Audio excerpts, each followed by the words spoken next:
जय हिंद साथियों, मैं रितेश परिहार स्वागत करता हूं आपका एपेक्स स्टडी पॉइंट जैन के इस यूट्यूब चैनल पर। तो साथियों, इससे पहले के वीडियोस में हमने कार्बोहाइड्रेट, प्रोटीन और वसा के बारे में पढ़ा था। और आप सभी जानते हैं कि कार्बोहाइड्रेट, प्रोटीन और वसा जो है वो स्थूल पोषक तत्व है, अर्थात मैक्रो न्यूट्रिएंट्स है। और आज जो हम जिस पोषक तत्व के बारे में पढ़ने जा रहे हैं वो है आपका सूक्ष्म पोषक तत्व, जिसका नाम है विटामिन। तो साथियों, आप सभी ये भी जानते हैं कि जो कार्बोहाइड्रेट, प्रोटीन और वसा होती है वो ऊर्जा प्रदान करने वाले पोषक तत्व होते हैं। कार्बोहाइड्रेट, प्रोटीन और वसा से हमको ऊर्जा मिलती है। और जो आज हम पढ़ने जा रहे हैं विटामिन के बारे में, इनसे हमारे शरीर को ऊर्जा प्राप्त नहीं होती है। आप ये ध्यान रखिएगा, अगर क्वेश्चन ऐसा आता है कि निम्नलिखित में से कौन सा पोषक तत्व ऊर्जा प्रदान नहीं करते हैं, तो उसमें आपको राइट ऑप्शन जो होगा वो होगा विटामिन। तो चलिए बिना किसी देरी के स्टार्ट करते हैं आज का अपना नया टॉपिक, जिसका नाम है विटामिन।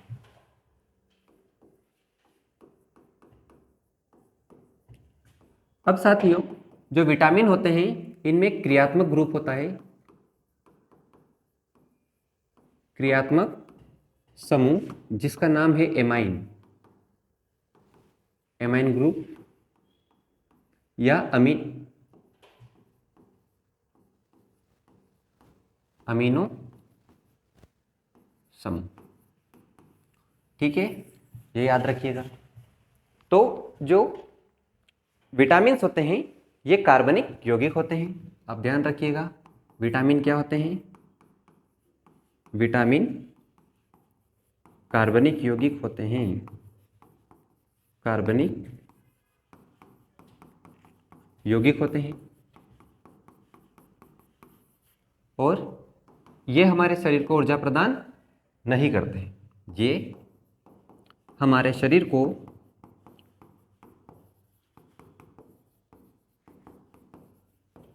ऊर्जा प्रदान नहीं करते हैं। अब जो इनका मुख्य कार्य होता है विटामिन्स का, वो हमारी समस्त जैविक क्रियाओं को संतुलित करना होता है। ठीक है, ये हमारे शरीर में समस्त जैविक क्रियाओं को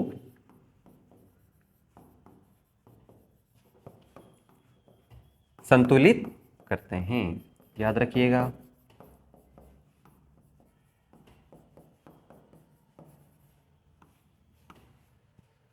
तो साथियों, अब हम ये जानेंगे कि जो विटामिन है इनकी खोज किसने की। तो आप याद रखिएगा कि जो विटामिन के बारे में सबसे पहले 1881 में, विटामिन के बारे में सबसे पहले 1881 में लेनिन ने बताया था।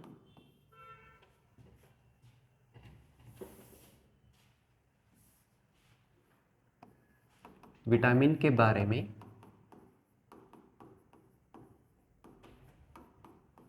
सबसे पहले किसने बताया था? लेनिन ने बताया था। अब साथियों, जो विटामिन का सिद्धांत दिया था, विटामिन का सिद्धांत वो जो दिया था उसका नाम है हॉपकिंस।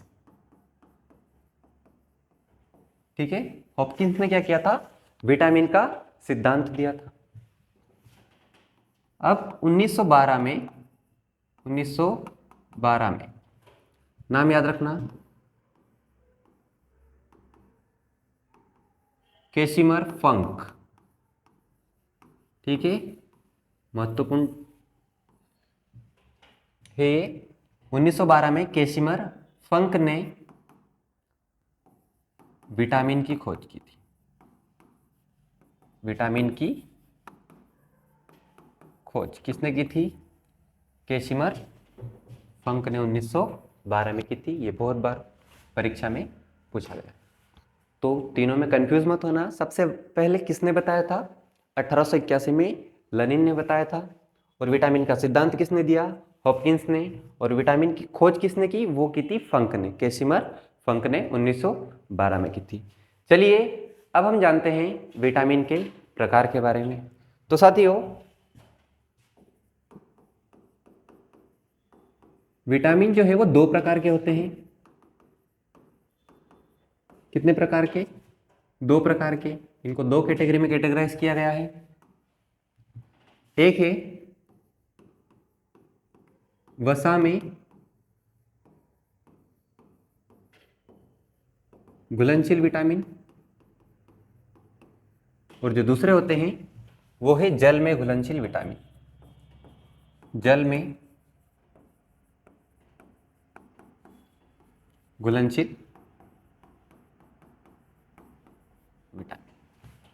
तो जो वसा में घुलनशील विटामिन है वो कौन कौन से होते हैं? तो उनके नाम याद रखिएगा, के, ई, डी और ए। ना एक वर्ड याद रख लीजिएगा आप, केडा। कौन सा? के, ई, डी, ए, केडा।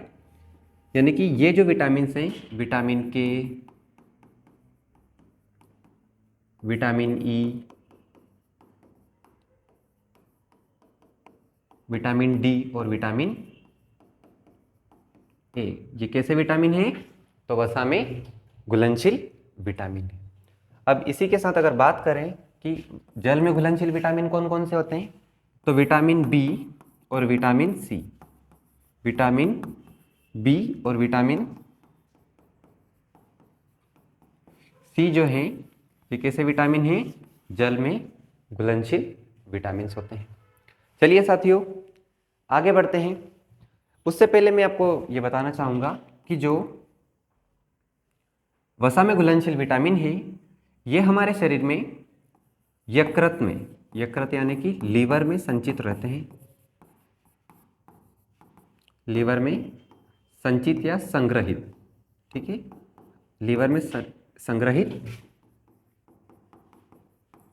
रहते हैं। और जो विटामिन बी और सी है ये मूत्र के रास्ते से, मूत्र के साथ बाहर हो जाता है, ठीक है। तो अब हम सभी विटामिन्स को एक एक करके विस्तृत रूप से जानेंगे। तो चलिए सबसे पहले स्टार्ट करते हैं। आज हम विटामिन ए के बारे में जानना।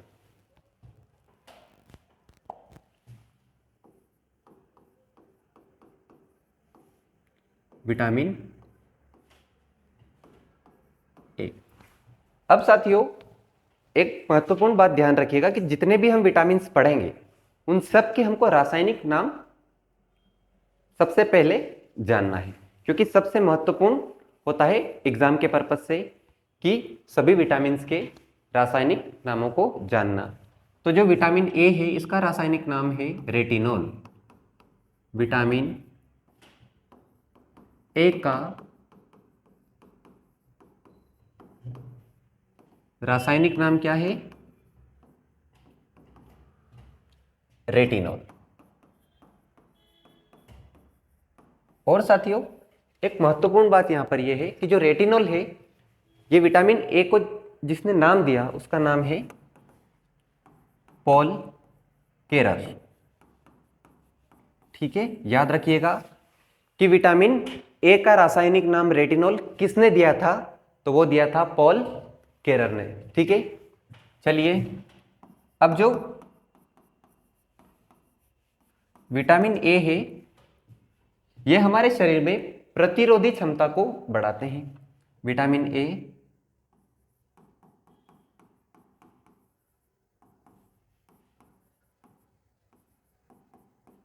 क्षमता को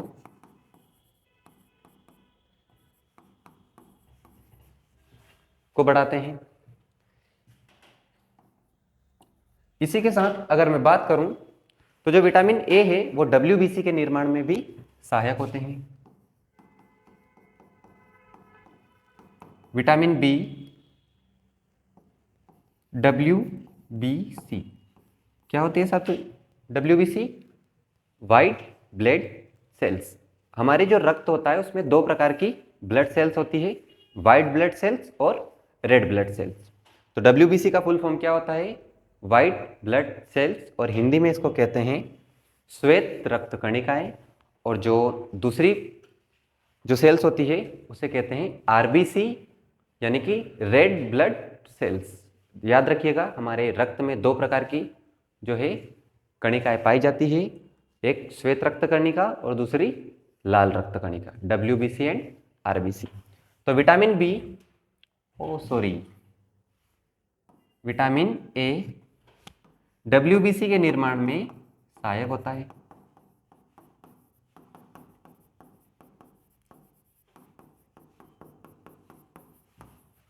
ठीक है, इसी के साथ जो विटामिन सी है, अरे यार कितने सारे विटामिन याद आ रहे हैं।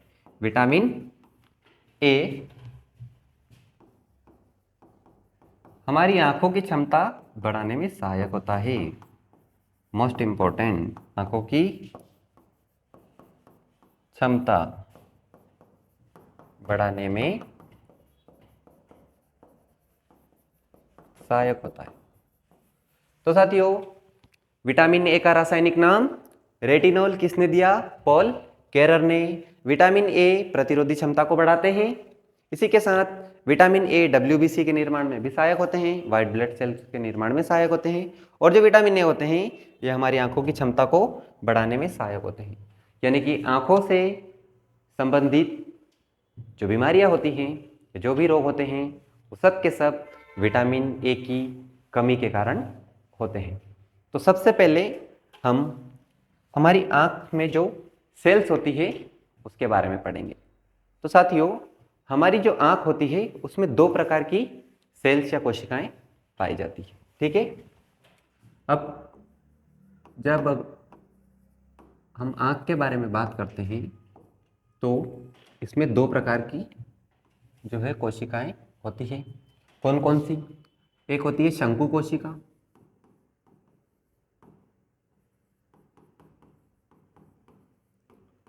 यानी कि कोन सेल, और दूसरी कौन सी होती है? शलाका कोशिका।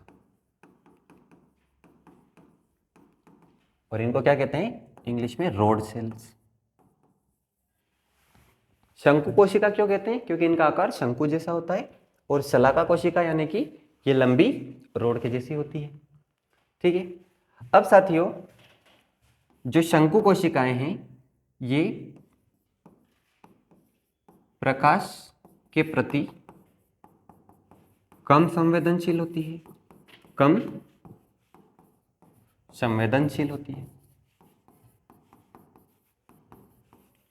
और जो शलाका कोशिकाएं हैं ये प्रकाश के प्रति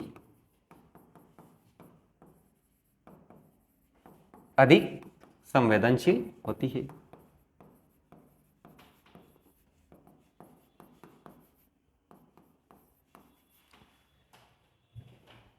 अब कम संवेदनशील होने का मतलब क्या? कि ये प्रकाश की उपस्थिति में देखने में सहायता करती है। और जब अंधेरा होता है तब हमें अगर किसी वस्तु को देखना होता है या कम लाइट में अगर हमको देखना होता है तब जो है शलाका कोशिका उसमें देखने में मदद करती है। ठीक है, तो प्रकाश के प्रति कम संवेदनशील कौन सी होती है? शंकु कोशिकाएं। और प्रकाश के प्रति अधिक संवेदनशील कौन सी होती है? शलाका कोशिकाएं होती है। अब जो शंकु कोशिकाएं होती है ये मेनली प्रकाश की उपस्थिति में देखने में सहायता करती है। प्रकाश की उपस्थिति में देखने में सहायक। अब साथियों, ये वस्तु को रंगीन देखने में सहायक होती है। शंकु कोशिकाएं जो हमें अलग अलग वस्तुएं अलग अलग रंग की दिखाई देती है वो किन कोशिकाओं के कारण दिखाई देती है? शंकु कोशिकाओं के कारण। तो ये वस्तु को रंगीन दिखाने में सहायक होती है। अब जो शलाका कोशिकाएं होती है ये इसका जस्ट अपोजिट हो जाएगा। ये प्रकाश की उपस्थिति में देखने में सहायक है। और ये कम प्रकाश या अंधेरे में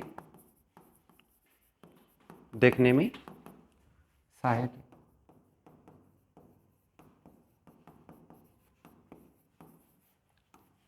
ठीक है, अब एक महत्वपूर्ण क्वेश्चन यहां से जो आता है वो है कि शंकु कोशिकाएं जो होती है इनमें एक प्रोटीन वर्णक होता है जिसका नाम है ऑप्सिन। ठीक है, शंकु कोशिकाओं में जो प्रोटीन वर्णक होता है वो कौन सा होता है? उस प्रोटीन वर्णक का नाम है ऑप्सिन। ठीक है, और जो ये ऑप्सिन है ये ही जब अंधेरा होता है तो रोडोप्सिन में बदल जाता है। किस में बदल जाता है? रोडोप्सिन में। तो अंधेरे में देखने में जो प्रोटीन होता है वो कौन सा होता है? वो होता है रोडोप्सिन। ठीक है, प्रोटीन वर्णक या प्रोटीन कौन सा होता है जो शलाका कोशिकाओं या अंधेरे में देखने में सहायक होता है? वो है रोडोप्सिन। तो ऑप्सिन क्या है? ये एक प्रोटीन वर्णक है जो शंकु कोशिकाओं में पाया जाता है और यही किस में बदलता है? विटामिन ए की उपस्थिति में या विटामिन ए के साथ मिलकर ऑप्सिन ही किस में बदल जाता है? आपका रोडोप्सिन में बदल जाता है। तो आई होप कि आपको शंकु कोशिकाओं के बारे में और शलाका कोशिकाओं के बारे में अच्छे से समझ में आया होगा। चलिए अब हम पढ़ते हैं विटामिन ए की कमी किससे या विटामिन ए की कमी के कारण होने वाले मुख्य रोगों के बारे में। विटामिन ए की कमी से होने वाले रोग। साथियों, जो विटामिन ए की कमी से रोग होता है वो मुख्य रूप से नाइट ब्लाइंडनेस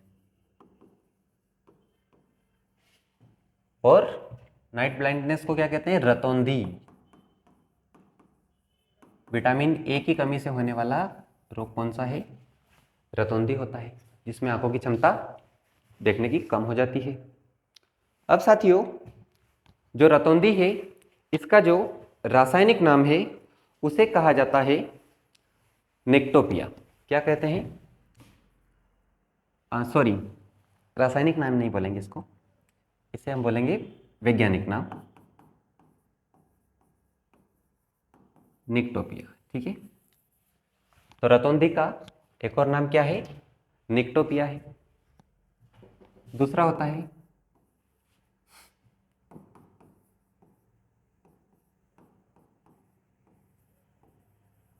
जीरोप्थेल्मिया। अब इसमें क्या होता है? आंखों में सूखापन, आंसू न आना और आंखों में खुजली। आंखों में खुजली इसके प्रमुख लक्षण होते हैं। रतौंधी में आंखों की क्षमता कम हो जाती है जिसे निक्टोपिया भी कहते हैं। नाइट ब्लाइंडनेस, रतौंधी या निक्टोपिया एक ही चीज होती है। जीरोप्थेल्मिया होता है ना। और जो तीसरा इसमें एक और रोग होता है वो होता है ऑर्थेरोकोलोसिस, या इसको ऐसा बोल सकते हैं। तीसरा जो रोग है उसका नाम है आपका कोरोनल जीरोप्सिस। कोरोनल जीरोप्सिस। ठीक है, याद रखना कि विटामिन ए की कमी से कौन कौन से रोग होते हैं? तो रतौंधी यानी कि निक्टोपिया, जीरोप्थेल्मिया यानी कि आंखों में आंसू सूखापन होता है, इससे आंखों में आंसू नहीं आते हैं और आंखों में खुजली होती है। ठीक है, ये जीरोप्थेल्मिया के लक्षण हैं। तीसरा एक और कौन सा होता है? कोरोनल जीरोप्सिस होता है। तो साथियों, अब हम जो विटामिन ए है इसके स्रोतों के बारे में पढ़ते हैं। विटामिन ए के स्रोत क्या क्या हो जाएंगे? तो इसके स्रोतों को भी दो पार्ट में बांटा गया है। अब जिसका पहला है वो है पादप उत्पाद।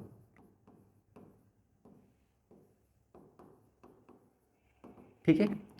जो पादप उत्पाद होते हैं इसमें वे पादप उत्पाद आ जाएंगे जो गहरे हरे रंग के और पीले रंग के होते हैं। ठीक है, वे सभी उत्पाद जो गहरे हरे और पीले रंग के होते हैं। कौन कौन से हो सकते हैं? तो गहरे हरे रंग के हरी सब्जी जैसे पालक, मेथी। ठीक है, और पीले रंग के अगर पादप उत्पाद की बात करें यानी कि जो पेड़ पौधों से प्राप्त होते हैं तो उसमें आपका पपीता, ठीक है, इसी के साथ आम और एक गाजर। ठीक है, ये जो होते हैं ये विटामिन ए के पादपों से प्राप्त स्रोत होते हैं। ठीक है, पालक, मेथी, पपीता, आम और गाजर। अब साथियों जो हरा रंग का वर्णक होता है उसे क्या कहते हैं हम? क्या कहा जाता है हरे रंग को के वर्णक को? पत्तियों का रंग हरा क्यों होता है? क्लोरोफिल के कारण यानी कि पर्ण हरित के कारण। तो ऐसे ही लाल और जो पीले रंग का वर्णक होता है, लाल और पीले रंग का वर्णक है ना, कौन सा होता है? Beta carotene. नाम याद रखना, लाल और पीले रंग का जो वर्णक होता है उससे क्या कहते हैं? बीटा कैरोटीन कहा जाता है। अब साथियों पादप उत्पाद के बाद अब हम बात करते हैं पशु उत्पाद। इसमें दूध से प्राप्त सामग्री या उत्पाद आ जाएंगे और मछली का तेल।